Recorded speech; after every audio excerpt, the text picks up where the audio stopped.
My dream was to play for Canada and for Canada to be one of the biggest footballing nations in the world. I remember I talked with Jesse that was about changing my allegiance to Canada, and then he said that if all went well, we're going to call you in straight away. So it kind of all happened together, from changing and then getting the call. How did it feel the first time you stepped on the pitch wearing the badge? Yeah, it was a really cool feeling, to be honest. I think we played against Mexico, a friendly in Dallas, and you realize, wow, I've been working for this all my life. When I heard the announcement in 2018, I was like, wow, that's really interesting. And then you keep it in the back of your mind, but then as it starts getting closer, you're like, oh wow, this is real. We're actually playing a World Cup in a stadium 10 minutes from my house, or 20 minutes from where I went to college. So it's going to be exciting, and I'm just happy that we can experience this. I know what it can do for careers and for a country. Like Canada, we really need this, and I want us to do well to inspire the next generation, to get people more involved in the sport. It's special. I mean, you don't have this many people watching for no reason, so I'm definitely excited.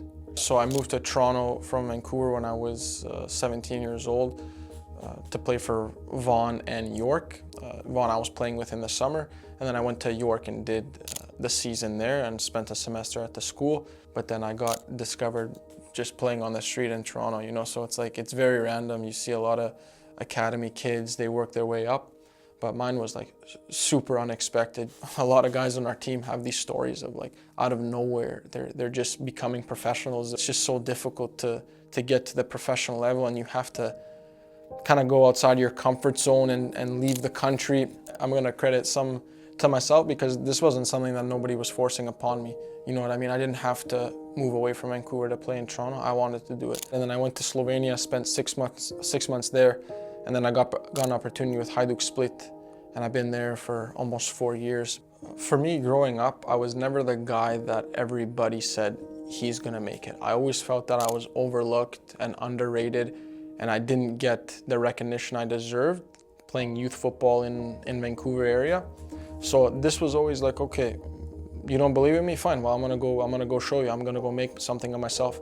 And I kind of always stayed in the background of everything going on. I wasn't always like the best player on the team or the most physical, but I had good technical ability. I understood the game well, and above all, I had a lot of confidence in myself. I think this was my biggest strength. Have you had a favorite moment in the Canada shirt? I know you've scored some great goals. Definitely, I would say the one at BC Place when I scored against Honduras in the Gold Cup, just because that was the first time playing in BC Place, obviously, which is a stadium I grew up going to, but just having family and friends in the crowd and spending that week or so back home, like, it was just an unbelievable feeling.